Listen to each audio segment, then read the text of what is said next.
শয়তান কেন আমাদেরকে আয়াতুল কুরসি শিখিয়ে দিয়েছে তা জানতে হাদিসটি শুনুন। সাহাবী আবু হুরায়রা রাদিয়াল্লাহু তাআলা আনহু রমজান মাসের এক রাত্রে যাকাতের খাবার পাহারা দিচ্ছিলেন। সেই সময় শয়তান মানুষের রূপ ধারণ করে কিছু খাবার চুরি করতে আসে। আবু হুরায়রা তাকে চুরি করতে ধরে ফেলেন এবং শয়তান তার মুক্তি পাওয়ার জন্য বলেন সে খুব গরিব এবং অভাবী, সেজন্য সে খাবার চুরি করেছে।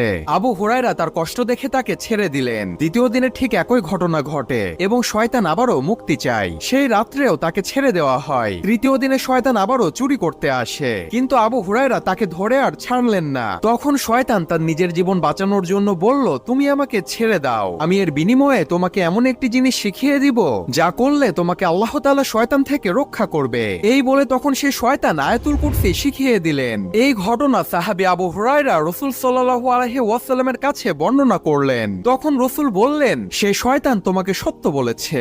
ইসলামিক ভিডিওর জন্য সাবস্ক্রাইব করুন।